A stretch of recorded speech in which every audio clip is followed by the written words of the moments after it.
So guys, today we've got a 2010 Outback 2.5i. Have worked on this car in the past years and years ago. Recently worked on that blue 2019 Forester with 100,000 miles. That was this customer's mother's Forester. So now we've got her Outback in.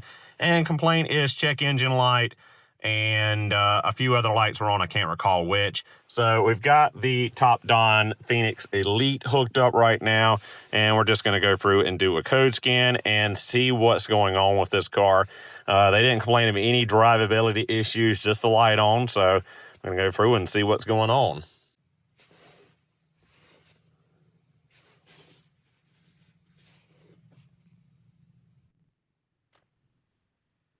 So green light in the TCM, we've got a ECM code. So looks like we don't have a CVT issue. I was a little concerned about an issue with the valve body. I've been seeing a plethora of valve body issues with the P0700 and the torque converter clutch lockup solenoids. But we've thrown an electronic brake control and ABS, so looks like we're going to have some kind of issue with maybe a wheel speed sensor, ABS module, some of that nature. So we'll let it go through and see what all we've got. Although I think it might be done scanning. Oh, nope. Down here. We got TPMS codes. Or TPM, not TPMS. Still learning the abbreviations on this Top Don scanner, as it's a little bit different than my Snap-on Zeus. So we'll just let this go through and scan, and then I'll come back when we've got a whole list compiled of all the fault codes.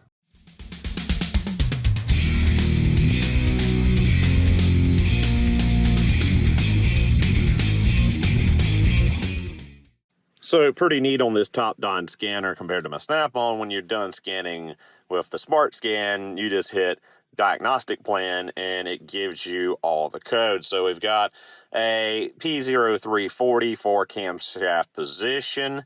We've got that twice. We've got a C0057 for anti-lock brake control. We got a C0042 power supply voltage failure. We've got electronic parking brake, engine control module failure, emergency cancel status, power supply failure. So we've got a lot of power supply issues here with the ABS. So it's likely maybe a low battery, some history here between the ABS and the PCM. We got TPMS codes here, tire 2, 3, 1, and 4, air pressure decrease, decrease. Transmitter with no data, vehicle speed abnormal. So that is our full range of codes here. We're likely going to ignore the ABS codes for now. We'll look into the TPMS codes, see if there's a light on. If there's no TPMS light active, we'll check all the tire pressures, make sure that's good. Likely these are histories. And looks like our current issue is this P0340, so we're going to spend our time diagnosing the camshaft position sensor A circuit on bank 1. So the Top Don Phoenix Elite also gives you another option. It gives you lots of options, actually. So you can go to System Topology, where it gives you this data tree showing all the modules and how they branch off from each other. And you can also go to System List, and then it gives you a list of like your engine. It'll show what codes are up, or you can go to the TPMS sensor or TPMS module and see the 6 codes there. And you can also scroll through and see your green check marks for all of the stuff that doesn't have an issue or is not equipped on the vehicle. So we can go to advanced function, and advanced function will give you like some bidirectional controls. But not really anything we need to go through on that. So right now we're going to go ahead, like I said, and dive into that camshaft code and see what's going on there. So one thing about diagnosing a vehicle is interview with the customer. So I did ask again if there were any drivability issues, any concerns that she noticed when the check engine light came on, which the check engine light is not on right now. But one thing that she did note was that sometimes she has an extended crank time where the engine will crank and crank and crank before it actually starts and runs, which would be indicative of a failing camshaft sensor where the engine would continue to crank over until that sensor read. So likely, based on the code and based on what the customer has told us and the symptoms experienced, we likely have a failing camshaft sensor. Now we're going to go through, hook up the lab scope, test the sensor, test the actual signal coming out of the sensor. We're also going to test the wiring to the sensor to make sure there's no issues there. But as far as mileage and age is concerned and the symptoms with the code, we likely have an intermittent failing camshaft position sensor. So when I started the car up, it basically instantly started. So let's cut it off and see if we can recreate the issue of the long crank time.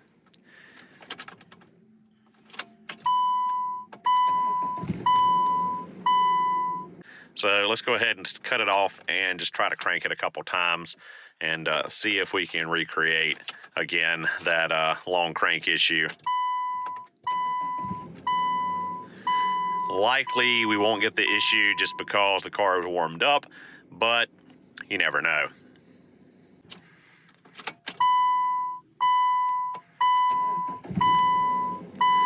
So no issue currently observed. Check engine light, all that stuff is off. So likely the code was a history code, but you know, we can still go through and test the wiring and everything before we condemn that sensor 100%. But again, I've seen this in the past. It's likely that sensor is starting to fail.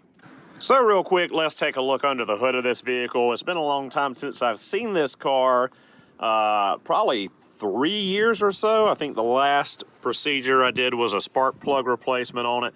So let's just do a visual once over.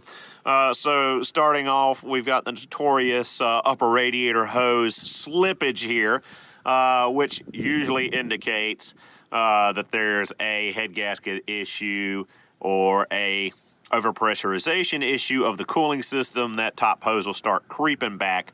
Now, it can be because this spring clamp is failing, losing spring tension as it ages. It could be this hose is worn, but a lot of times I see it when the head gaskets are starting to go and combustion gases are starting to build up inside the cooling system. It starts pressurizing the system and pushing this hose back.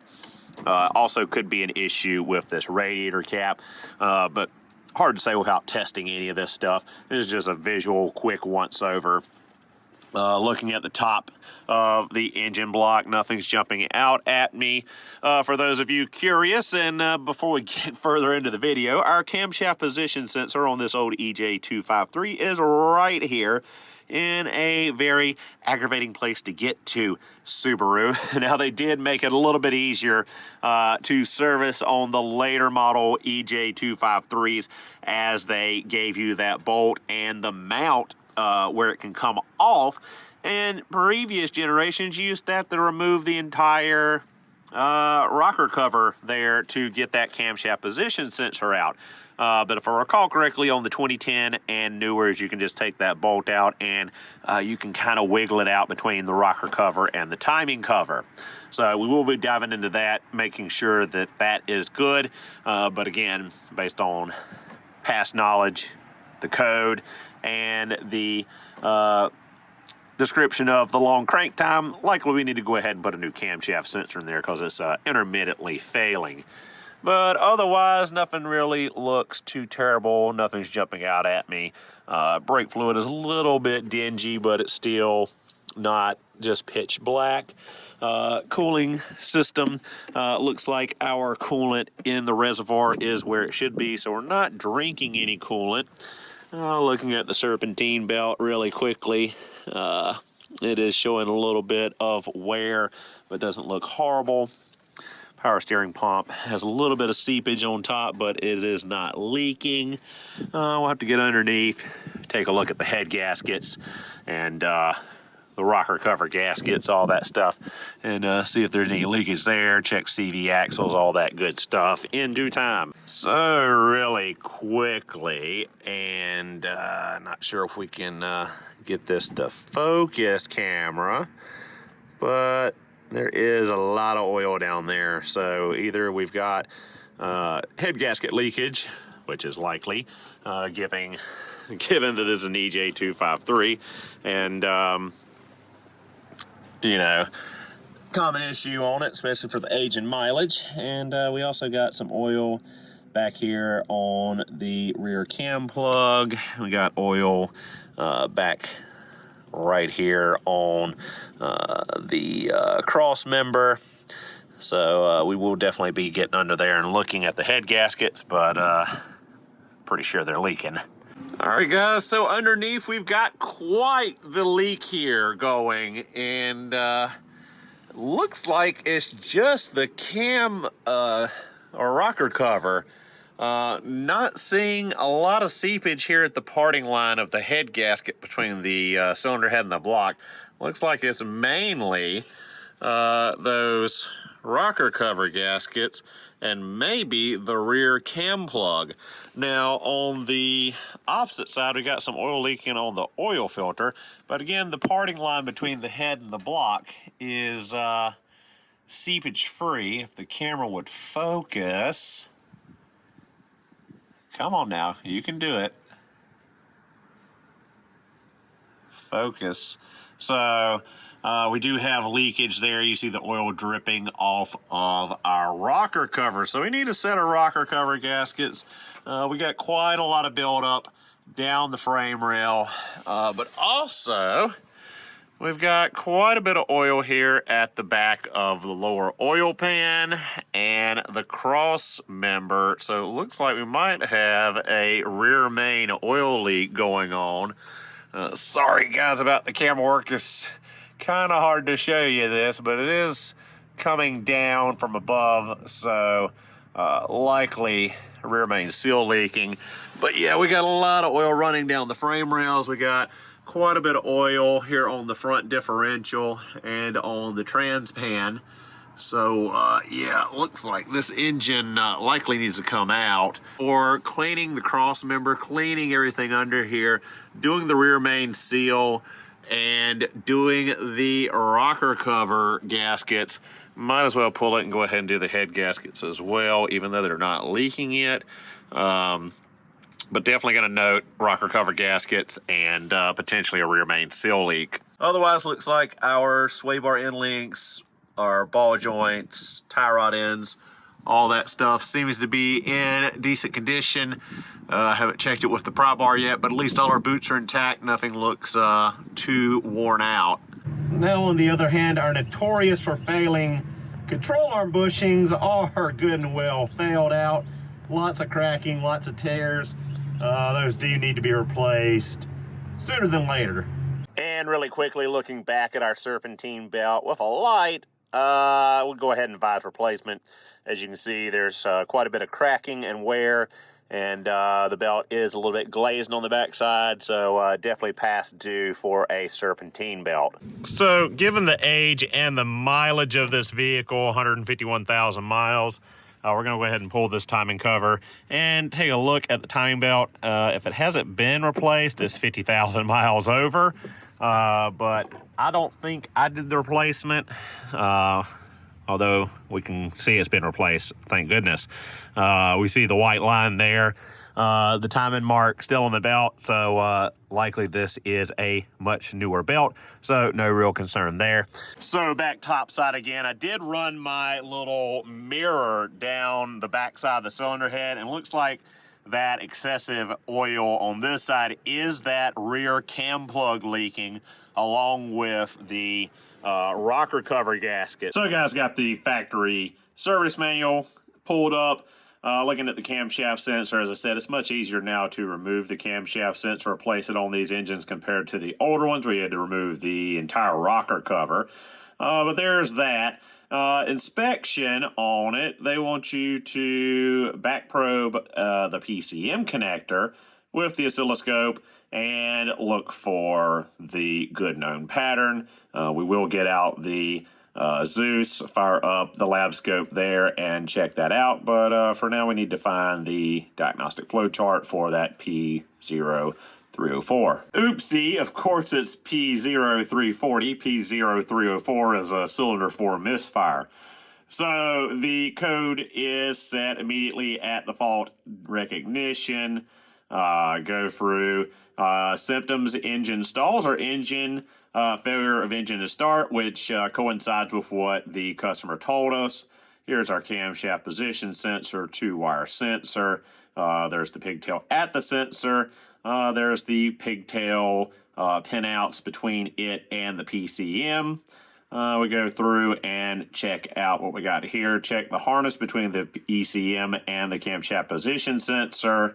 Then they want you to check the harness between the ECM and the camshaft position sensor connector. Check installation condition of the camshaft position sensor. Check camshaft position sensor. So pretty quick, easy 4-step flow chart. So let's go ahead and run through it. So what they want you to do is turn the ignition switch off, disconnect the connector from the ECM and the camshaft position sensor, measure resistance between the harness, or measure resistance of harness between the connector and the PCM, and it gives you the pinouts there. What you need to do is the resistance less than 1 ohm. If yes, go to step 2. If no, find out where the harness is shorted. All right, so pop the glove box assembly out so we can get to the PCM here. All right, so I've got the multimeter hooked up to the pigtail on the cam sensor. I have it hooked to continuity. So when I touch this, we should hear a beeping. And we do, so we'll go ahead and switch pins. So pins swapped around. Now when we touch here, we hear a beeping once again. We've checked our harness from the pigtail at the cam sensor all the way to the PCM, no issues there. Good continuity in our wiring. From there, we're going to check the harness between the ECM and the camshaft position sensor connector. Measure the resistance between camshaft position sensor connector and engine ground.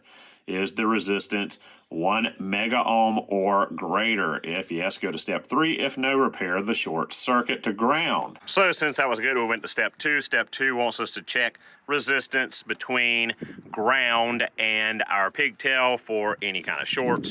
So we'll just hook on to the ground wire here, out of limit, touching on the alternator, engine block, everything out of limit, so no short to ground there. So moving to step 3. Step 3 is the bolt tight. Is the cam sensor securely mounted? And yes, it is. Then you want to check the camshaft position sensor. Remove the camshaft position sensor. Measure the resistance between terminals of the camshaft position sensor connector. Is the resistance between 1 and 4 kiloohms? If yes, repair the poor contact of ECM or camshaft position sensor. If no, replace the camshaft position sensor itself. So this is a fairly simple flow chart. Is it going to give you a dead-on 100% diagnostic or diagnosis of this camshaft position sensor? And that is no. Subaru has notoriously vague diagnostic flow charts. You still want to go through with the oscilloscope and check the pattern on the thing after you've checked all the wiring and everything, because resistance alone is not the end-all be-all check of the health of a camshaft position sensor. You still want to put the oscilloscope on there and check that pattern. Now, when you're checking the pattern, you want to wiggle the wires. You want to see if that signal drops out. You also want to lightly tap on the sensor or around the sensor, and I mean lightly tap. We normally take like a screwdriver handle and just tap around, give it the old tap test, the old wiggle test, and normally if there's a fault intermittently, you can get it to act up with a tap or wiggle test. And of course, we want to check our leads. Pretty much 0 there. Now we want to check across the sensor, and we should have 1 to 4 kiloohms of resistance. If it's greater or less than, sensor needs to be replaced. And we got right at 2 kiloohms, so we're right within the 1 to 4 kiloohm spec. So this sensor is testing as good right now, but we do know we have an intermittent issue, so still probably will advise replacement. But before we do that, let's put the oscilloscope on there and check the pattern. So while I've got the Zeus powered up, I might as well scan it as well. So we got the same history codes. We did have a airbag code, all this history stuff. Now, the electronic parking brake stuff, you can see, has been 254 ignition counts ago. Again, I'm pretty sure a lot of this was perhaps they had low battery at some point, so we're going to kind of ignore that. We're also going to go ahead and check the TPMS sensors and the tire pressure. We'll go ahead and clear all this stuff out. We'll go ahead and get the oscilloscope up and check the pattern on the cam sensor. So we do have the oscilloscope hooked up. We are getting a good pattern, obviously, because the car is running. So, got to chalk this up to an intermittent failure of the camshaft position sensor, and we'll go ahead and advise the customer to get ready to replace the $100 sensor. So, that's it. Sometimes testing is inconclusive, especially on intermittent issues. It can be a pain, but that's just sometimes the way it goes. I mean, we've checked the resistance of the sensor. We're checking the output signal of the sensor. We don't have a currently active code. We've got a history code. We can't get it to not crank and do a long crank time like the customer said they've had happen in the past. So it's hard to fix it, hard to see an issue if it's not currently active. So guys, one last thing I want to check before we wrap this up, and that is go through and check our TPMS sensors, as we had a TPMS, set of TPMS codes. So we're going to use the Top Don TP47 just to go through and check our TPMS sensors, make sure they're all good and learned and battery okay. Switch position. We'll just go around and check all these sensors. I believe we just had some history codes for the TPMS. Good there.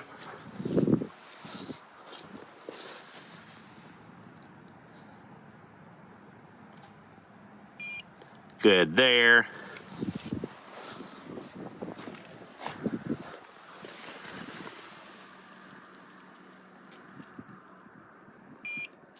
And good there. So all our TPMS sensors have good battery. They are reading. We'll go ahead and check and adjust the tire pressures as needed and wrap this up and give the customer a call. So guys, I can't give you a really good shot here through the wheel with the camera, but me eyeballing it, the rear brake pads are very thin, adding that into the report as well. So here's our breakdown. Rear brakes are thin. We had a P0340, cam sensor likely fault, rocker cover, oil leak, rear main seal oil leak, serpentine belt bad, rear cam plug seal leak, and front control arm bushings. So rear brake job looking about 370. The oil leaks minus the rear main seal, because that's pulling the engine or pulling the transmission one to get the rear main seal. That's just the oil leaks on the sides of the engine, 223. Serpentine belt, 58 bucks parts and labor. Control arm bushings, 156 parts and labor. And the camshaft sensor, 260 parts, labor, and diag. So there you have the breakdown on this 151,000 mile 2010 Outback. So guys, there you have it. Basically a full rundown on this 2010 Outback. Diagnosed the issue at hand, although it was an intermittent fault, which can be a pain. We're pretty sure we have a correct diagnosis on that camshaft position sensor. We also noted, as I said just a minute ago, rear brake, serpentine belt, some oil leaks and things of that nature that need to be done on the car. Hopefully we will get the approval on those repairs and cover them in future videos. With that said, thank you guys so much for watching. Hope you enjoyed the video. I will see you all in the next one.